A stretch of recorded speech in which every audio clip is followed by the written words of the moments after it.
It is morning here anyway, where I am in the Pacific Northwest. All you lovely women, I hope you're having a good day. And I am coming to you today to talk a little bit about some of the symptoms that we can experience during menopause due to our hormones that are fluctuating.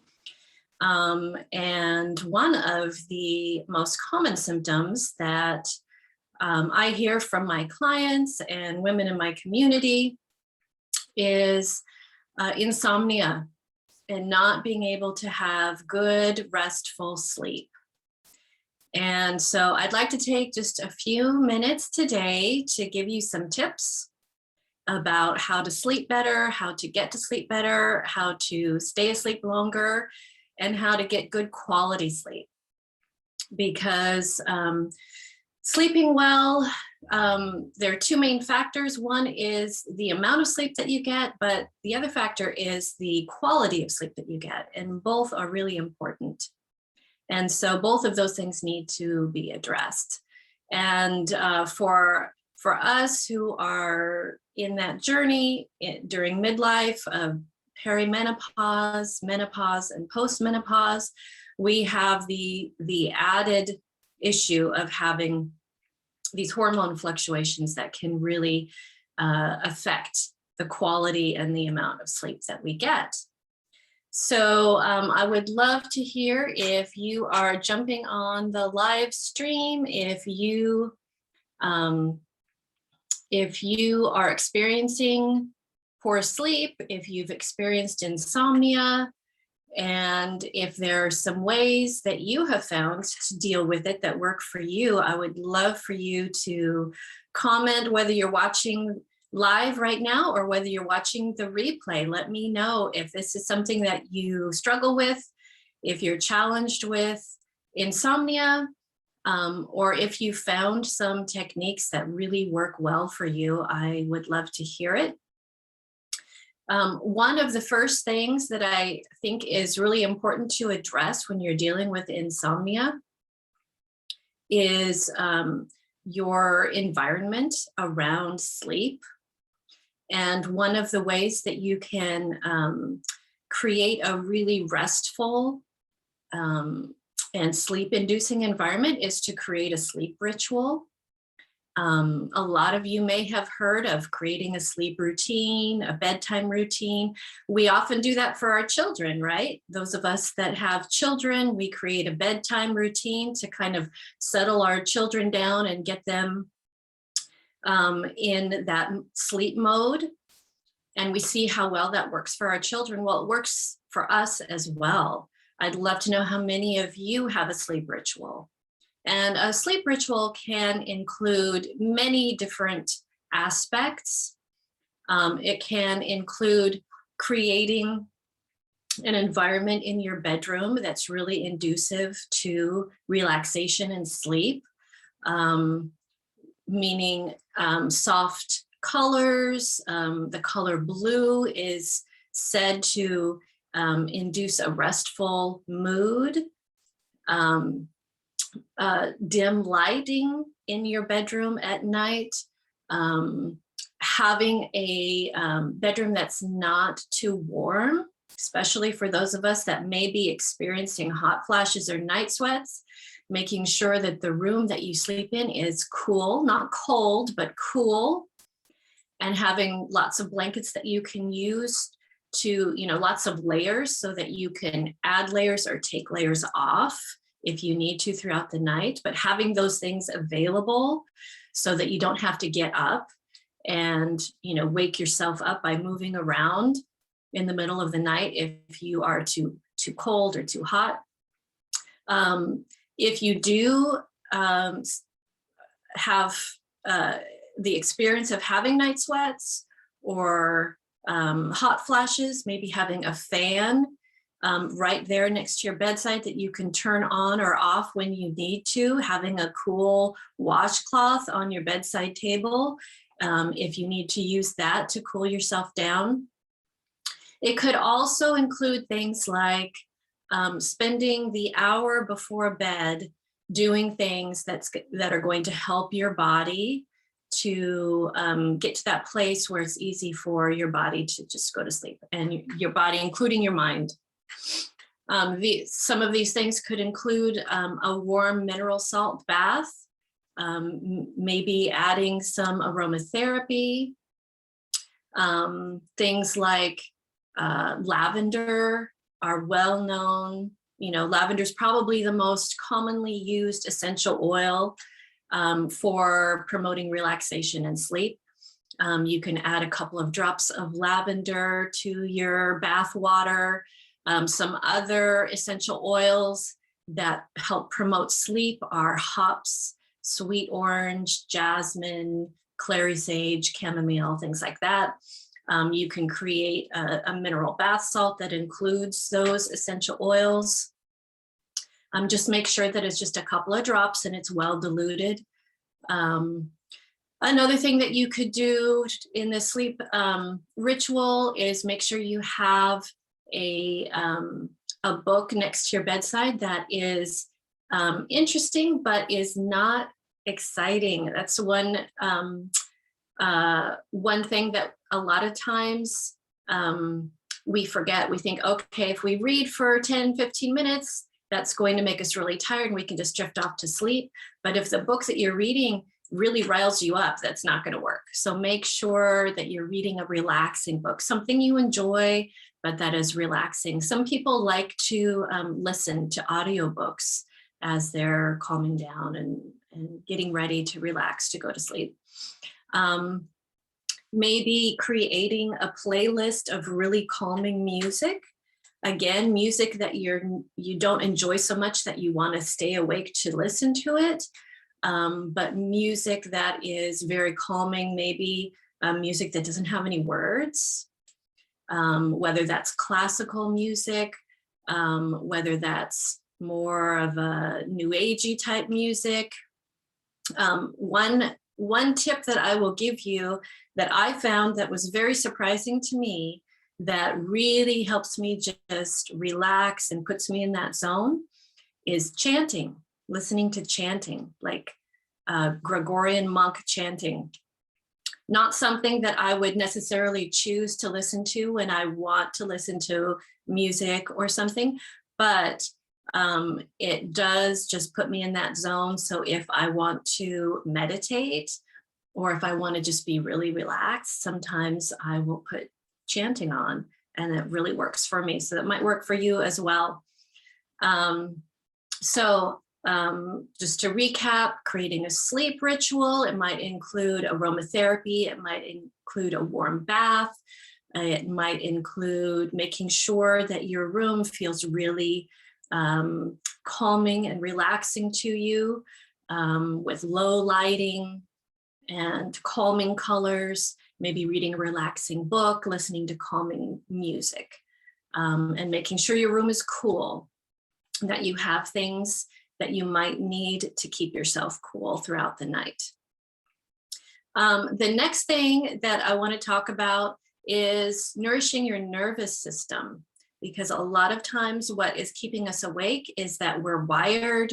Our brains are on overdrive, and we just can't get our brains to shut down. We can't get our nervous system to shut down. We're feeling anxiety, we're worried, we're thinking about the next day, or we're thinking about what happened that day, and we just can't get our nervous systems to relax and calm down.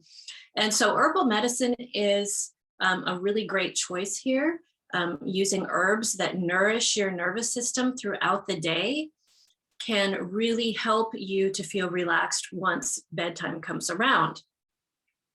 And so these are herbs that you can use as teas or tinctures throughout the day, and definitely before you go to bed. If you have the issue of having to get up during the night a lot to urinate, you might not want to use a tea before bed, but if you find that drinking a relaxing tea does really help, you might want to do that an hour or so before bed, so that you can, go to the bathroom before you go to bed, and hopefully you won't have to get up again, at least not very often. Otherwise, you can use these herbs in tincture. And so some of the herbs that can help nourish your nervous system are herbs like oat straw and milky oats, hops, nettles, and St. John's wort. All of these are herbs that are really good at helping to not only calm your nervous system down, but to nourish your nervous system and make that nervous system stronger and help it to work better. You can also use other herbs that are relaxing, sleep promoting herbs. So these are two different categories of herbs, but they kind of work together, because when you nourish your nervous system, that helps you to feel relaxed. But then there are other herbs that also help you to feel even more relaxed and will help to induce sleep.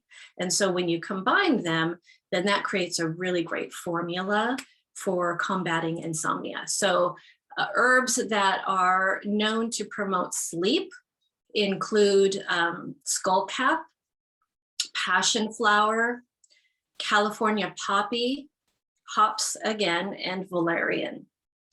And some of these herbs work better for some people than others. And so it's a good idea to experiment with a few different combinations, a few different herbs by themselves to see what works for you. Valerian, for one, is an herb that works really well for the vast majority of people, but there are about 10% of people that it has the opposite effect. Instead of promoting sleep, it tends to keep people awake. And obviously that's not what you want. So you want to make sure that you experiment to see which of these herbs works best for you. The combination that I like the best for me is skullcap, passion flower, California poppy, and just a tiny bit of valerian mixed in the mix there. That works really well for me. But there might be one that works incredibly well for you. There might be a combination. A lot of people for hundreds of years have used chamomile tea before bedtime to help soothe any frayed nerves that they might have and relax them. That's another really great one. Chamomile tea doesn't work very well for me in particular. I find these others to work much better. So it's very individualized. And that's one thing that I do when I work with women. My clients, when we work together, we find which options work best for them. And so it is definitely helpful if you have somebody who is very knowledgeable about herbal medicine, about aromatherapy, about nutrition, that can help you to individualize these things for yourself. There's one more tip that I want to give you, but I want to just double check and see if we have any comments. Doesn't look like we have any comments yet, but if you are watching this replay, make sure to put any comments or questions you might have in the comment section, because I will go back and answer any questions you have. And I also want to just let you know really quickly that I am going to be doing a masterclass, 6 Keys to Embrace Menopause, next week. I'm going to be holding it twice, once on Thursday, September 30th at 5 p.m. And then again on Saturday, October 2nd at 9 a.m. So hopefully if you live in a different time zone, one of those will be good for you. And I'm going to be not only giving you the 6 keys to embrace menopause, but within those 6 keys, I'm going to be giving you 13 different practices that you can use to help you to navigate menopause naturally, with ease and with joy. And so I'm going to put the link to that registration page for that masterclass right here in the comments so that you can register. I'm not going to be live streaming it into the group this time. So you have to register in order to get access to that masterclass. But the registration link is right there in the comments. So the last tip that I want to give you today to help reduce insomnia naturally is to keep a journal by your bed. And you might ask me, why is this the last tip? Well, during menopause, this is one thing that is really kind of difficult for us to wrap our heads around sometimes, but the symptoms that we're experiencing actually can be gifts. And the gift of insomnia is that a lot of times when we're laying awake at night, if we are able to not focus on the fact that, oh my gosh, I'm losing sleep. Oh my gosh, why am I not sleeping? I'm going to be so tired tomorrow. If we can shift away from that and just accept what's going on in the moment, that's when a lot of our really creative juices are flowing, is at night when we think we should be asleep, but maybe we're actually awake because we're supposed to be awake. Maybe we're supposed to be tapping into our intuition in those wee hours of the morning because there's something that needs to come through. And so keeping a journal by your bed is a really great way to be able to allow those creative thoughts and that intuition that we allow to come through during those times, getting those down on paper.